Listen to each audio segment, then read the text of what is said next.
একই দিনে জোড়া খুনের ঘটনায় মালদার ইংরেজ বাজারে চাঞ্চল্য। পাতালচন্ডী এলাকায় আমবাগান থেকে ক্ষতবিক্ষত দেহ উদ্ধার হয়েছে। মৃতদেহ আজকে রেখে বিক্ষোভ করা হয়। 34 নম্বর জাতীয় সড়ক অবরোধ করে বিক্ষোভ হয়। আর অন্যদিকে কুলপাড়া এলাকায় ভাইকে কুপিয়ে খুনের অভিযোগ, ধারালো অস্ত্রের কোপ, কাঠগড়ায় দাদা। দুটি ঘটনার ক্ষেত্রেই তদন্ত শুরু করেছে পুলিশ। একের পর এক খুন, ধর্ষণ, ডাকাতির অভিযোগ। এই মুহূর্তে দাঁড়িয়ে অন্যতম যদি কোনো জায়গা হয় শিরোনামে থাকার, তা হলো মালদা। আইন শৃঙ্খলার অবনতি নিয়ে বিস্ফোরক খোদ শাসক নেতা।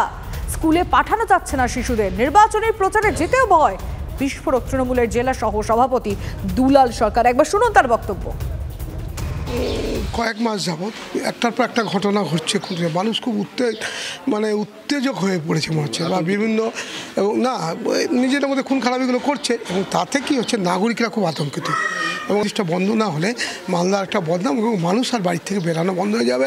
অনেক শিশুদেরকে স্কুলেও যেতে দিচ্ছে না বাড়ির লোকরা, গার্জিয়ানরা, এটা আমার কাছে জানা আছে। প্রশাসন বা পুলিশ একটু সক্রিয় হয়, আমার মনে শেষ হবে, নাহলে কিন্তু মালদা আতঙ্কিত হয়ে যাবে। সামনে ভোট, মানুষ প্রচারেও নামতে পারবে না। সুব্রতোষের সঙ্গে কথা বলবো এই বিষয়ে। সুব্রতোষ, শাসক দলের নেতাই তো বলছেন কি অবস্থা, এটা তো বিরোধীদের আলাদা করে বলার প্রয়োজন রাখছে না, পুলিশ কি করছে? হ্যাঁ, একদমই তাই। শাসক এবং বিরোধীরা তো বলছিলই, এবার শাসকও মুখ খুলল সেই পুলিশ এবং প্রশাসনের বিরুদ্ধে। একেবারে পরিষ্কার করে তারা অভিযোগ করছেন যে পুলিশকে আরও সক্রিয় হতে হবে, কারণ মালদাতে সাধারণ মানুষ তারা আতঙ্কিত রয়েছেই। অনেক স্টুডেন্টকে তারা নিজেদের সন্তানদের স্কুলে নিয়ে যেতে ভয় পাচ্ছেন।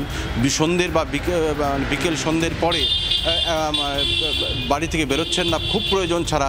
রাতে তো প্রায় রাস্তা শুনশান থাকছে। মালদা শহরের এই অবস্থা, গ্রামে গঞ্জে তো আরও ভয়ঙ্কর পরিস্থিতি।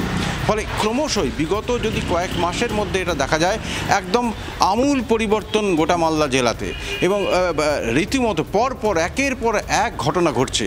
খুন, ধর্ষণ, নারী নির্যাতন, এবং এতটা সংখ্যায় বেড়ে গেছে সেটা মানুষ আর নিতে পারছে না।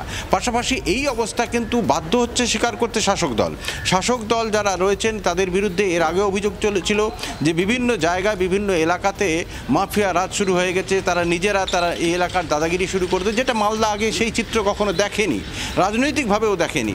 সেটা কি হচ্ছে যে সেখানকার তারা দাদা তৃণমূলের নেতা, তারা সেখানেই বসে সালিসি সভা করছেন, তারাই বিচারক, তারাই উকিল, এবং ফলে তারাই শাস্তি দিচ্ছেন। এই বিষয়টা এমন একটা জায়গায় তৈরি হয়ে যাচ্ছে যে মালদার পরিস্থিতি ক্রমশই ভয়াবহ হয়ে উঠছে। সত্যি কথা, মালদার পরিস্থিতি ক্রমশ ভয়ানক হয়ে উঠছে। আমরা নিত্যদিন সেটা নিয়ে আলোচনাও করছি। কেন এরকমটা হচ্ছে? মালদার পরিস্থিতি এতটা খারাপ কেন হচ্ছে? বিরোধীরা তো জানিয়ে চুপ করে নেই। বিজেপি কি বলছে শুনবো। কোথাও কোনোভাবে কোনো আইন নেই, তো এটা নিয়ে আমরা সত্যি চিন্তিত, এবং আমরা বর্তমানে পশ্চিমবঙ্গের পুলিশের কাছে, মমতা ব্যানার্জির পুলিশের কাছে আমরা আস্থা রাখতে পারছি না। আমরা মহিলারা মিলে আমরা অবশ্যই আমাদের দেশের প্রধানমন্ত্রীর কাছে আমরা নিশ্চয়ই আমাদের সুরক্ষার জন্য দরবার করব।